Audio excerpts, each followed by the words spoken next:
Welcome to the Billionaire Lifestyle Podcast with your host, Emmett Muckles. Please visit iTunes, Stitcher, or emmettmuckles.com to listen to all the episodes for free.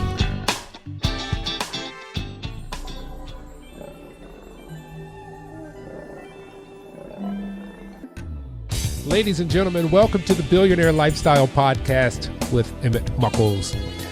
I interview creators, people who are moving in their own direction and finding their way in their own entrepreneurial way and creativity.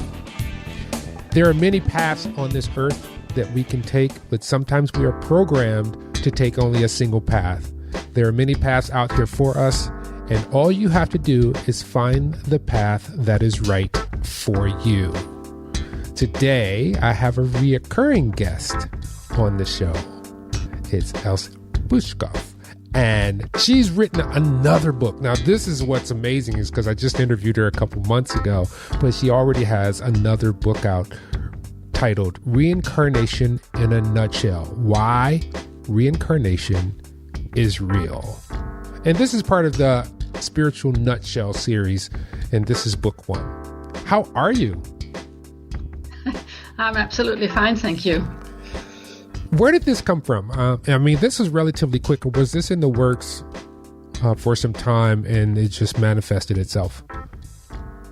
It's because, that I am very interested in and really very taken with the work of the Danish visionary and mystic Martinus, who has written more than 10,000 pages of spiritual wisdom. And his work is really the most complete spiritual revelation ever disclosed to humankind. And unfortunately, it is not very well known. It is, so to speak, the world's best kept secret.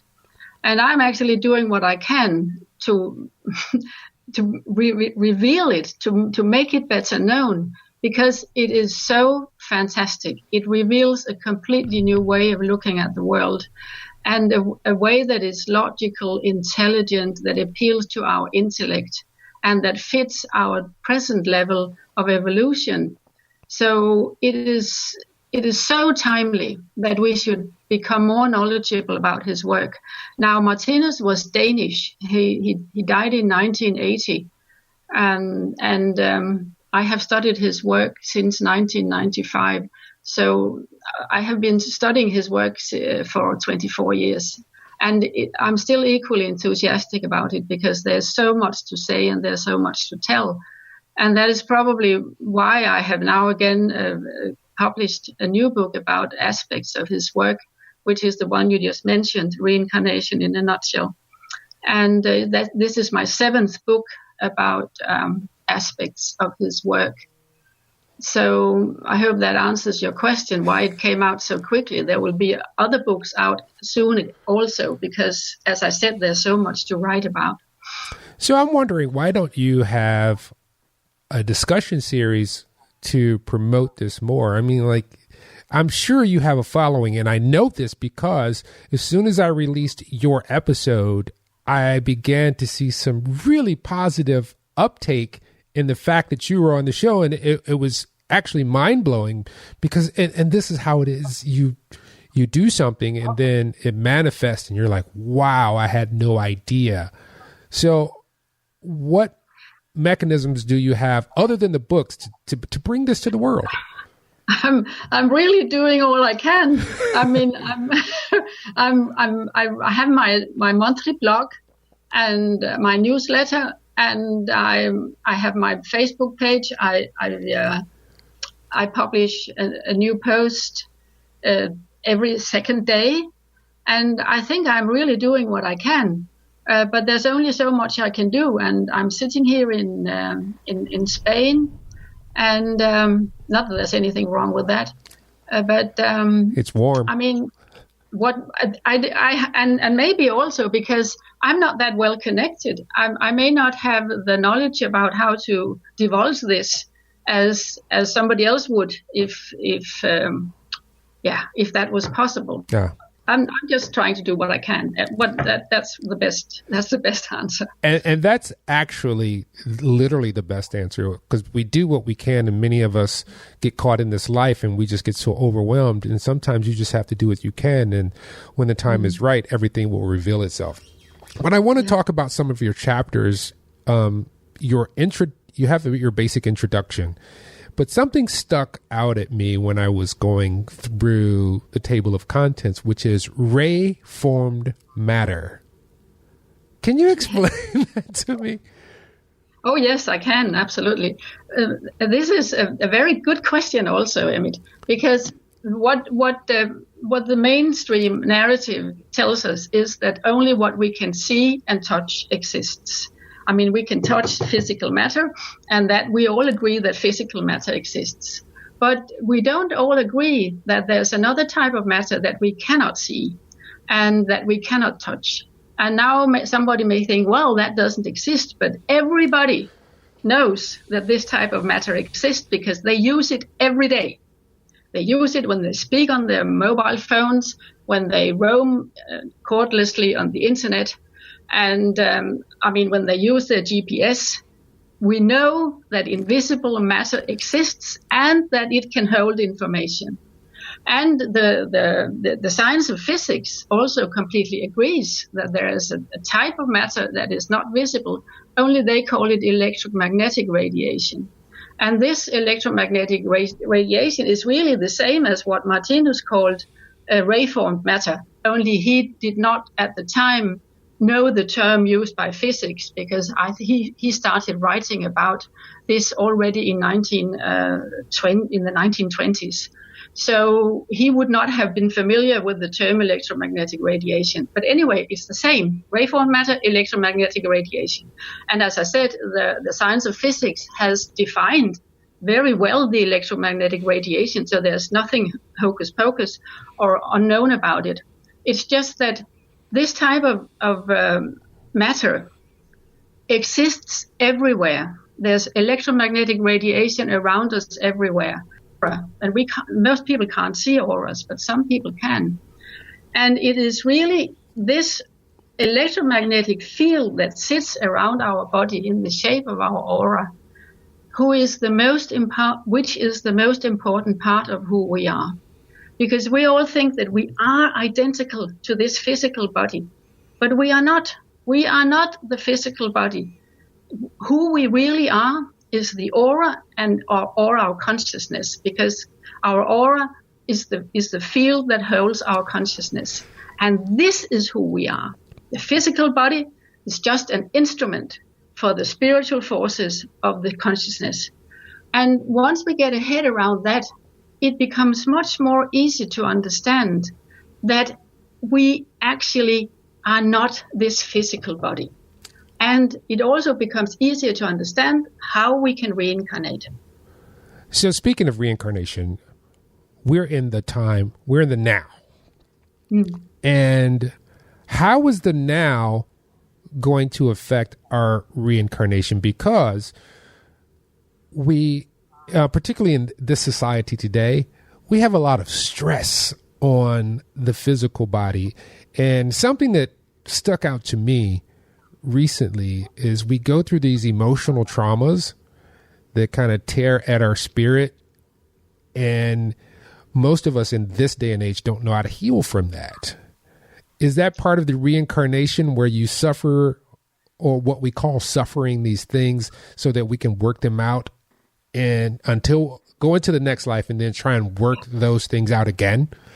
Absolutely. It is, because what we have to realize is that we are all on a journey. We are on a very, very long journey, a journey that on the physical plane started in the plant kingdom and then moved on into the animal kingdom. And from the animals, we have evolved into the human beings that we are today. But we are not, according to Martinus, we are not yet finished human beings. We are earthly human beings or unfinished human beings. And we are on our way to becoming finished human beings. And you may now ask, what is a finished human being? A finished human being is one that cannot steal, cannot lie, cannot cheat, isn't greedy, isn't jealous, that only emanates universal love. A finished human being is a being like Jesus.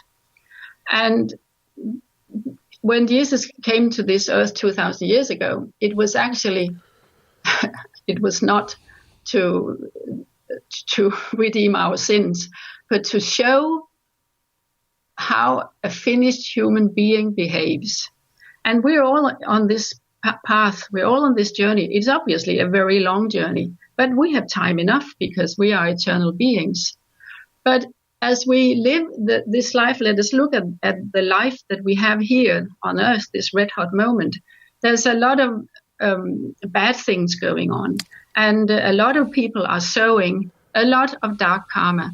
And the thing about one of the most important laws of life is really the law of karma, which in all its simplicity, decrease, you reap as you sow. And when you go out and sow a lot of bad things like terrorism or killings or stealing or greed or jealousy or whatever, then that will come back to your life in this life or in a later life. That will come back because there's no straight line in the universe, and whatever you send out in the shape of an energy arch, it will come back to you. It may take some time, and it may not come back in the same incarnation, but it will come back and it will affect your life. So that's why we have to reincarnate, really, because we cannot finish this huge journey just in one incarnation. It's a long, long, long story, spanning millions of years. Imagine that we started in the mineral kingdom, and then we were plants, and then we were animals, and then we were primitive human beings, and now we are what Martinus calls civilized human beings to some degree. That could be argued sometimes. Yeah, and in order to become completely civilized and real human beings who can only emanate universal love and help others, then, of course, that's obviously a very, very long journey. And we are somewhere on this journey. Now, everybody hasn't come equally far in this journey, which is also pretty obvious, because as when we look around, we see that some people are very all-loving. They will do everything they can to help others. They will be friendly. They will smile. They will do what they can to be good. Whereas others, they don't mind shooting other people and taking the lives of people, showing no respect for anything other than themselves. I mean, egoism and corporate greed is really a very, very bad thing. And those who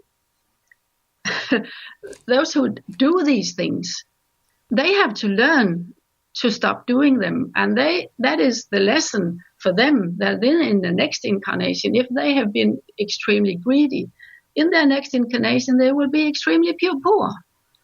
Whereas those who have helped others will also reap the help and will have a nice life. And as you can see, this is all going on at the moment.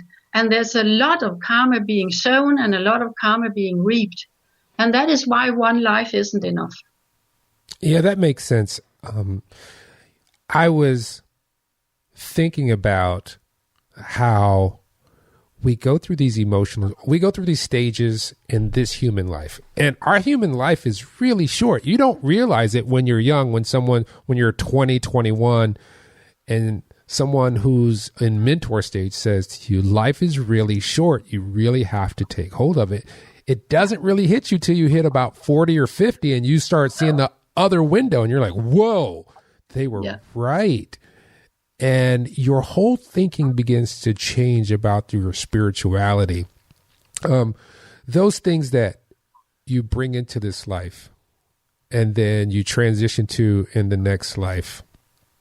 How can we recognize the serious things that we need to work on now? I mean, it has, with some people, I guess, it has to resonate like, I need to make a change. There's something that's just not sitting right. I'm not centered. Do you cover some of that through, or plan to cover some of that through the series? Yes, absolutely. Because when you realize that in your aura, it is a field of information. And in your aura, you have something that Martinus calls your fate element. And in your fate element, the fate element is like a microchip or a memory stick. And everything that you have experienced, all the wisdom or knowledge you have reaped in former lives, sits in this fate element. And you take your fate element with you from life to life. And that means that you accumulate more wisdom each time you reincarnate. So this Eastern idea about that you can reincarnate into subhuman species such as rats and snakes, that is absolutely not the case. You cannot do that. You can only go forward. And I mean, when you then reincarnate, you start at exactly the point where you left off the last time you died. So it is a continuous journey, and none of what you have learned has been lost. It is all with you in your next incarnation. In this incarnation, I can only do anything based on the wisdom that I have done, and nobody can act on a knowledge they haven't learned yet. So that is why there's a lot of people will do things that other people cannot find it in their hearts to do. And that is because the people who can do what we call evil, they can go and shoot a whole school class of children, they have not suffered on their own body what it is like to be shot. But of course, when they reincarnate, they will then experience that. I mean, if you go out and shoot another human being, you will be shot. Maybe not in this lifetime, but in a future life, because this is then a lesson that you need to learn.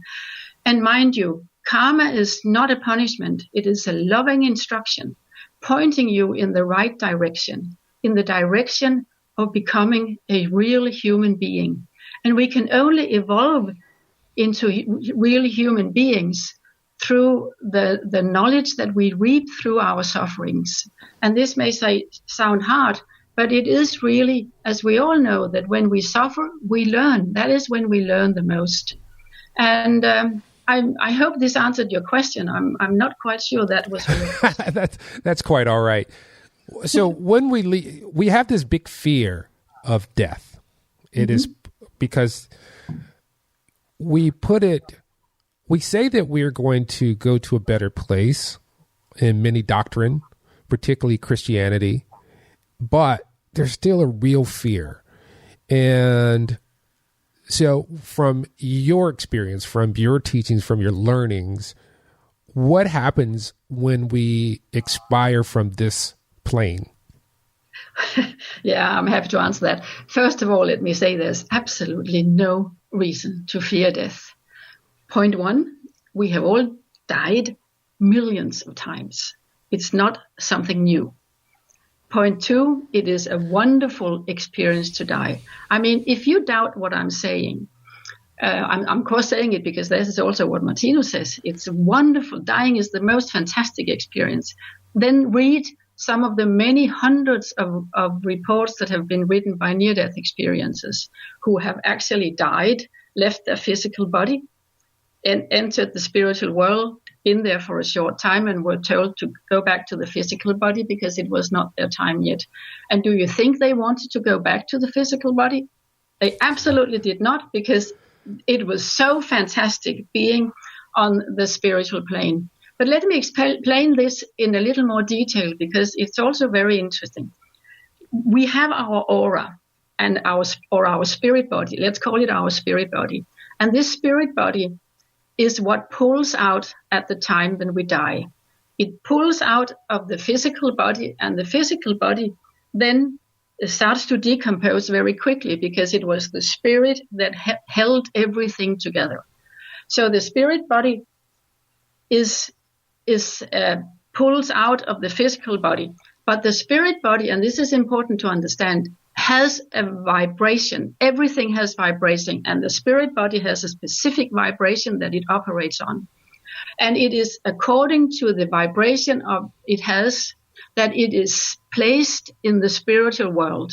Now, the spiritual world in our case is really the electromagnetic field that sits around the globe.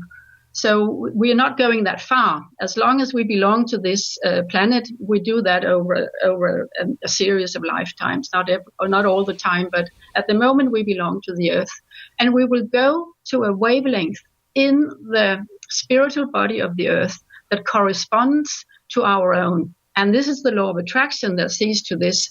So we are attracted to a wavelength that corresponds to our own wavelength, the wavelength that our spirit body operates on. And our wavelength, the wavelength of our spirit body depends very much on the type of thoughts we think. If a very good person, let's say, a very all-loving person who does everything he can to be of help to others, when he passes over, he will be attracted to a wavelength where other like-minded beings are. So that he enters this, or she enters this wavelength, and it's a very, very nice place to be. But let's look at the terrorist, who also, in his aura, has a lot of thoughts. And that aura is probably full of thoughts of hatred, of bitterness, of dissatisfaction, of murder and killing and revenge and whatnot. And that operates, obviously, on a completely different wavelength. And that will then be attracted to that wavelength that corresponds to this type of thinking in the spiritual world. And there he will meet with like-minded beings again. And they will all be fucked off and angry and pissed off and full of hatred. And that is, of course, not a very nice wavelength to be on. So for that reason, it is such a good idea to work consciously on your mix of thoughts. If your thought matter is full of negativity, you will be attracted to this corresponding wavelength in the spiritual world. So it is a good idea to sort of work on improving your mix of thoughts, to throwing out the negativity, to look at things with more positivity, to be more loving, to practice being kind, practice gratitude. That's a huge, big thing. Being grateful is such a great wavelength. And I mean, this is so good to know, because when let's say that the very materialistic person, and we actually have an example in Ibn Alexander, who wrote a book about his near-death experience. He was a neurosurgeon, and he had no concept of the spiritual world. He thought that when he died, it would all be blackness and there would be nothing. And he was obviously very, very, very surprised about not dying, but because he had no concept of what was actually going to happen, he mostly experienced brown and gray, because he had no faith, he had no spiritual concepts. And I mean, because of such a report as his, it becomes clear that if you sort of start practicing some kind of spirituality, of opening your mind to the simple fact that there is something on the other side of the death of your physical body, you will help yourself enormously at the time when you pass on. So the more you sort of look into this, the more knowledge you will have, and the more will you realize that there's absolutely no point in fearing death. It is something to really look forward to. I'm really looking forward to it. You know what I'm wondering about? There's two things here that came up while you were speaking, which is we are experiencing a great deal of depression on this planet right now. It's depression is in the daily conversation. People are suffering depression. People are very worried. People are not centered. Do you feel that there's a reason for that in this moment? Absolutely. Oh, this is such a good question, Emmett, because the reason is that they are spiritually bankrupt. I mean, when you are spiritually bankrupt, you don't have any perspective. You think you only live one life. All you see is injustice and chaos and chance happenings. And I know because many of my friends are psychiatrists, psychologists, and they say, we have so many patients contact us because they are so depressed and sad. And as soon as I can open up to them a spiritual awareness, they will become much happier. I mean, it is really because of an ignorance of the spiritual world. And that is why I think the knowledge about the Martinus material is so important to divulge, because it makes you so happy. I cannot tell you how it will change your life, because you suddenly opens up a perspective of beauty, of love, of reason that you cannot see when you have no spiritual connection, when you are spiritually bankrupt. So in my opinion, the whole, and I can actually totally see why you are asking this, because so many people are there. They they don't know why they are here. They have no idea that they are on a spiritual journey. They have no idea where they're coming from and where they're going. And they think, I only live this one life, so I'm going to make the most of it. So I will eat till I burst, or I will drink myself to death, or I will take drugs till I actually kill myself, because I'm here to have fun. I will party and I will undermine my health, because I can't see any other reason to be here than to have fun. And that is really also an expression of being spiritually bankrupt. So the more you can see of the bigger picture, the better it will be and the happier you will be, I assure you. How does one get to that place? Excuse me. How does one get to... Study.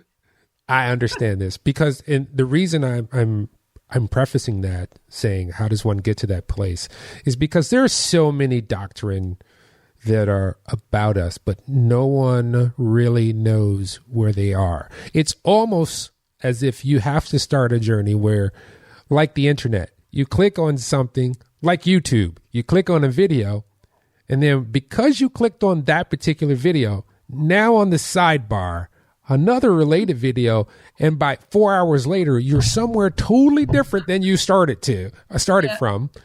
That's right. So where you're given a good instance where to start. This is a good introduction for someone who may not understand the path. So they can start here. Are there any online resources, communities that you know about? What have you pulled from that you've gained knowledge in outside of just reading the book? Are there communities? Are there understanding the videos, like you said, the reincarnation videos? Because those are awesome. Those make you feel love. Exactly. Well, the reason why I am so taken with the Martinus material is that Martinus is not a guru. It is not an organization that you can become a member of. The Martinus material has been presented to the whole of humankind. It is free and everybody can study it. So there's no membership. You cannot become a member and you cannot be thrown out. There's no money involved. It is there for you to study. And I would recommend, and this is not because I have written this book, it's called Death is an Illusion. That's my introductory work to Martinus's material, and it was published in 2002. And that is just a short, 350 pages introduction to what the Martinus material is all about. And as I said, since then I have published 6 other books about it, because it is so huge. But I can also say, truly, I have studied it for 24 years and there's no end to it. Every time you reread it, and it's 10,000 pages, you don't go through it in a day or a week. It takes years to study. Yeah. But it is so much worth it, because it changes your whole perception of life. But as I say, if you can just open a small door into this cornucopia of spiritual wisdom and love and happiness and joy, then that's a good start. So I would just recommend that you read my book, Death is an Illusion. And I should also say that there's a Martinus Institute, and that is placed in Copenhagen. And the aim of the institute is to keep his work intact for the future. And the Martinus Institute also has a website. It's called martinus.dk. And it is in more than 20 languages, and there you can read his original work online. Some of it, of course, the parts that have everything, almost all his work is there in Danish, but everything that has been translated into all these languages is also available there to be read online. So, I mean, as I said, it's free. It belongs to all of humankind. There's no membership. So that is something that one can do. Having said that, it's not a quick fix. Yeah. It's something that you have to study, and you have to be ready for it, because you have to have your consciousness on wavelength with this material. Because if your consciousness has not grown to the extent where it is on wavelength, then you would not be able to understand it. Gotcha. And I know that many people today are maybe not ready for it, but there are some who are. And obviously, I have written my work for those who are ready for it. And Martinus himself said that it would be probably another 200 years before his work was known worldwide. So we are very early. We are only just starting. But I mean, we have to start somewhere. I believe that too. Yeah. And the more we can talk about it, the more we can inform about it, I think the better. Because it really is a source for happiness. I really can say that. I mean, his work is also a deeply optimistic world picture. I mean, today you see so much going on, and you see. Yes, I was thinking about this talk about global warming, and we are all on the brink of extinction, is what the mainstream narrative tells us, that it's all going so terribly bad. And I mean, if you have a spiritual approach to this, you will see a completely different picture. We are not responsible for the global warming. We are not responsible for the climate of the earth. The earth is a living being. And the earth has plans with its body, and we are not facing extinction. We are not going down the drain. We are not facing Ragnarok. We have a beautiful future. But you have to see the bigger picture in order to see this. And I mean, that is another reason why you become so happy when you have read the Martinus material, because the whole perspective that he rolls out is so.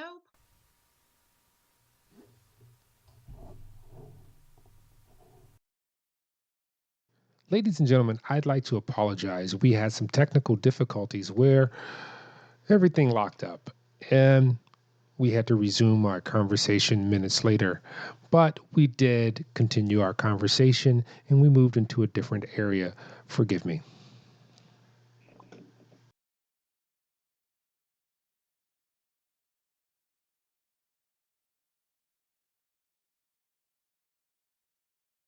There's a point that I would like to bring up as far as reincarnation, because, there's a big movement towards AI or of artificial intelligence. And I believe we've got to the point where we're cloning.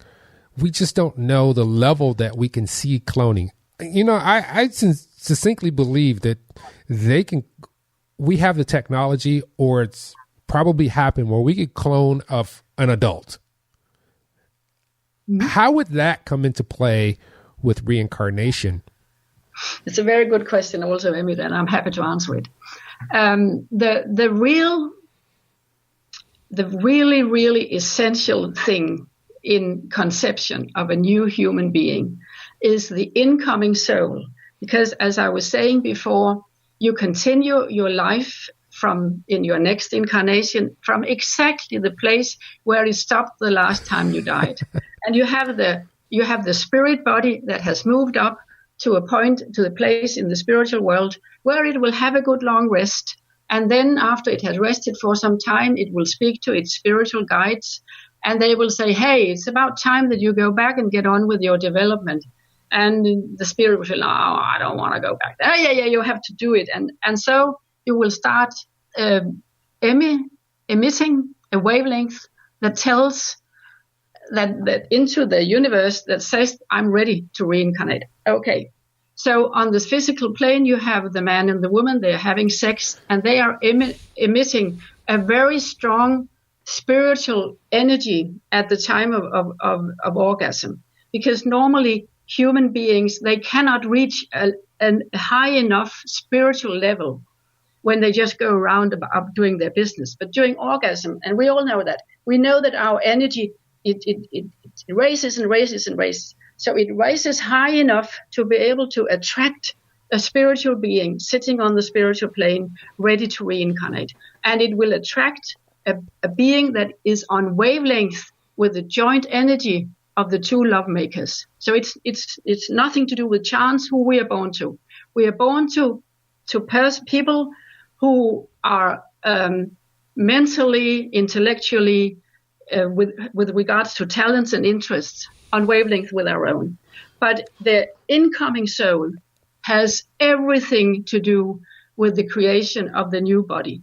The two sex cells cannot do anything without all this knowledge that is embedded in the spirit body of the incoming soul. The incoming soul has all the information about how a new body is created. And as soon as it joins the party, it's the third part of this party. The creation of a new body can begin. The two sex cells can do absolutely nothing without the incoming soul. And then the incoming soul, it starts creating its new body completely at its own favor. It picks and chooses in the genetic material to make a body that fits its own mental setup and that fits the things that it has come down to learn this time around. And the reason I'm saying all this in connection with your question about cloning is that all spirits are unique. We have all gone through different things in our previous lives. We have different experiences. We have different talents. Not two spirit bodies are identical. And all I'm saying is good luck with the cloning. Because it won't happen. It cannot happen. Just look at identical twins. They are clones, aren't they? Yeah, well, no. They look alike. They may look alike. They may not even look completely alike. They have the same genetic material, but you have two different spirits inhabiting this body. These two bodies that are genetically identical. But once the spirit has joined, we can see that the two twins, the identical twins, they're not identical. They don't have the same personalities. They don't have the same character traits. They don't have the same likes and dislikes, nor the same talents. They are simply not the same. So you really cannot make a clone. And now you may say, well, how about the sheep dolly? The sheep dolly was not a clone.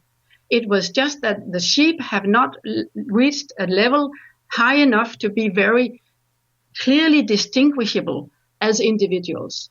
So you cannot make a clone. Full stop. Because you will, in order to, the scientists are sitting there and they are putting the egg and the sperm cell together, and they think they can make a clone, but without the participation of the spiritual body, the spirit body of the incoming soul, they cannot do a thing. And it's in the spirit body that everything, the whole orchestration of the creation of the embryo that comes out when it is born, it consists of trillions of cells that have diversified in the most ingenious way. And they think this just happens based on the egg and the sperm cell, who are ignorant. They don't have a clue. They need the spiritual being to orchestrate this whole process. And that makes so much sense. So let's talk about this topic that is in Christianity or within lore, which is dark energy or demon energy. Does that exist, or is that just another manifestation of something that is already there? Martinus is very clear about this. He says there are no devils, there's only ignorance. And ignorance about the laws of life. And of course, people can be very eager for power, and they can have no consideration for other people. But that is really more an expression of a level of development that is not very advanced. So it is true that there are spirits. There are spirits that have not made the proper passage to the spiritual plane when their physical body has died. And these spirits will appear as ghosts, and they can be everywhere. I mean, I don't know how many ghosts I've been exposed to. Oh my God. And what you can do is when you encounter a ghost is a very, very unhappy being who is trapped on the physical plane without a physical body. And that is obviously not a very nice thing, because it can't manifest itself in any way. It's just lost. It doesn't know what to do. And it's when ghosts are showing themselves and knocking and whatever they do, it is really to make the people on this plane aware of their existence so that they can help them. So what a ghost wants is to go on to the spiritual plane so that it can move on in its development. So what you can do when you encounter a ghost is simply to pray for its guardians angels to come and pick it up. I mean, I have got rid of ghosts. I once had a bed that came with a ghost. It was terrible. You had a what? A bed, an expensive bed we had bought, and there was a ghost, and I took a photo, and there was this huge orb sitting above the bed, and it would disturb the males. It was one part of a double bed, and of course there would be a woman sleeping in it and a male, and the ghost did not want the male to be there because he wanted to be able to fiddle with the woman. Anyway, so the males, they would run out of the room and go and sleep in another room, and I thought, this can't go on. So I went in and I prayed to God to send the guardian angels of this very unhappy spirit to come and pick him up, and it helped. It just took one session of intense prayers, and off he went. So that is what I would do if I encounter bad. I mean, there can be spirits that are so bad and so evil that you may not be able to handle it yourself, and then you might want to get in a more experienced person in this field, like an exorcist, or I don't know what to call them. People who are more experienced in getting rid of ghosts. Yeah, they say that in the Christian Bible, because that's the faith that I kind of gravitate towards, which is Christianity. Yeah. And Jesus said, my Father's house has many mansions. Yes. So can we talk about the kingdoms? Absolutely. But when Jesus said, my Father's house has many mansions, that is actually what I have already talked about. That, the good person goes to one wavelength in the spiritual world. The terrorist goes to another wavelength in the spiritual world.